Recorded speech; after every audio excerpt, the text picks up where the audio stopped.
Hey guys, this is E from Jungle Blends, and today we're going to make a rainbow soap. So my idea today was to incorporate the rainbow pattern into a kind of similar to wood grain technique, but instead of alternating colors or using the same colors, I would switch, from one rainbow color to the other. So it's something I've never done before. As usual, I like to experiment. So let's see how this turns out. Why don't you follow me? So here are my colors. I am deliberately leaving out green. I don't know why. I just didn't want green in my soap this time. But all the other colors are neon colors. And so here I'm just stick blending up until emulsion. Not too much, since afterwards I want to stick blend my colors as well. If you have experience with neons, you'll notice that even if you dilute them in oil, you'll have a hard time. You'll still have some spots that will not blend in properly. So it's important to also stick blend the neons, especially for me. The yellow and the pink are the ones that I have the most trouble with, usually blending them in. And yeah, so I'm using blue, purple, yellow, and the red is actually a mix of pink neon and trial by fire. And so this is for the accent colors, and the rest I'm just going to put in some titanium dioxide to make it pop. And of course, as usual, I will list below the exact names of all the micas and where I've purchased them, as well as the essential oil, the fragrance oil that I'm using.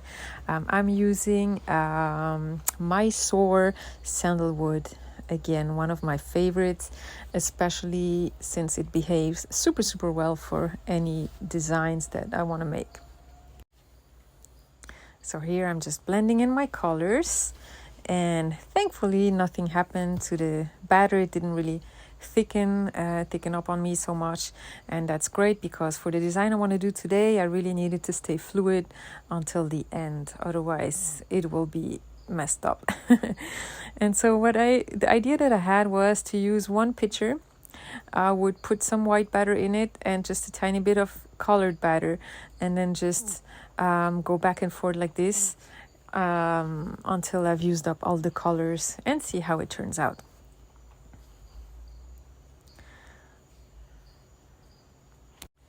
And I'm going to use two molds, but obviously I'll just focus on one so that you can see the technique. But if you don't see me doing anything, it's because I'm also filling the second mold, which is right next to it. I always find that if I do one, it's just, not enough bars for the effort that I put into it. So I always try to make at least 2 batches. And so here I'm starting with the red.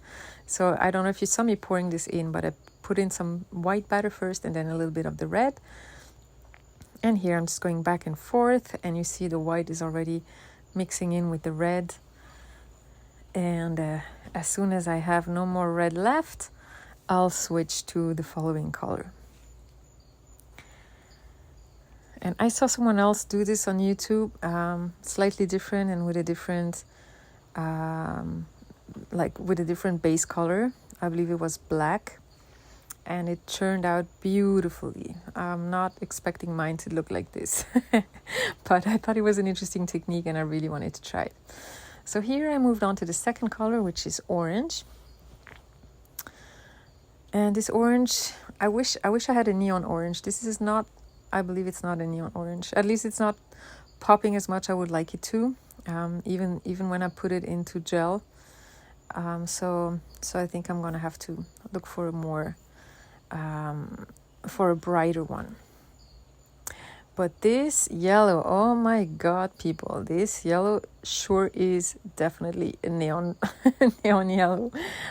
It's from Mad Micas. I forgot the name of it. I'll just list it below. Yeah, man, that's a true neon yellow right there. This blue is a neon blue, and I have to say though, for a neon, it kind of disappoints me a little bit. It's not popping as much as I would like, or I would expect. I don't know, I might also look for a better one. Actually, when I used ultramarine oxide, I found it to be much more flashy than this neon blue.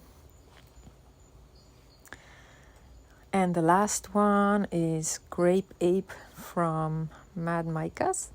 And I absolutely love that one. That one is a true neon. Love it, love it. I really can't say anything bad about this mica. So since I kind of eyeballed the whole process, especially dividing all the accent colors into the little containers, I left over some extra while I was pouring.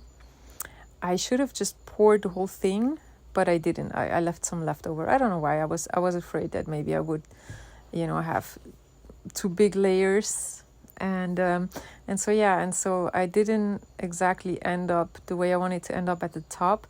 I had some leftover batter, and so I just decided to repeat the same sequence again with what I had left, and yeah, it looks a little bit freestyle at the top. You'll see what I mean in the end. And so here my molds were tilted. I had put a spatula underneath because it makes it easier to pour along the wall of the mold. But once you reach the top, you have to take it out, since otherwise it would tip over. So this is what I mean by I just poured the leftovers. I just put all of them in one pitcher and decided to just, do kind of like, what do you call it, a pot swirl type of thing. I just put everything in the pot, everything I had left over, and I just started pouring it and see, what comes out. And I kind of like it. I always like funky, improvised stuff.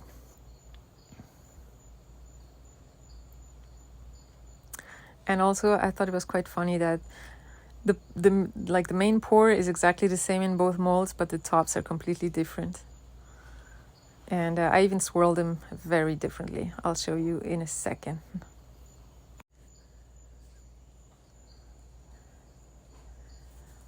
So here I just did sort of freestyle swirl. The other one looks much better. I'll show it to you when, here we go. This chevron swirl looks much nicer. But yeah, the colors are also so different, so it was kind of hard to decide what to do with them. And here we are the next day cutting them, and boom, I love how those colors look. And like I said, the only one that disappoints me a little bit is the orange. It's not really popping so much, and the yellow by contrast sticks out the most. So I don't know, let me know what you guys think. I'm pretty satisfied with it. They look very interesting. I think people will like them, and they smell absolutely amazing. And here you can see my freestyle stuff at the top. Thanks for watching, guys. I hope you enjoyed this video.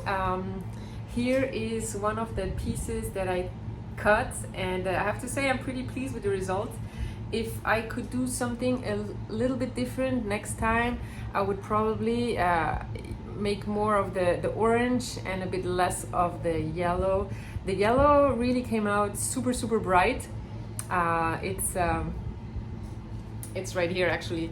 It's from Mad Micas, and boy does it make a neon flashy yellow. So I'm very happy with this yellow. But the blue doesn't look too neon-y. Maybe I should have used a regular yellow instead. But all in all, I really like the result. I think it's a cool design. Here's another one that you can see close up. I'm pretty happy with it. Let me know what you guys think, and hopefully I'll see you soon for the next video. Bye!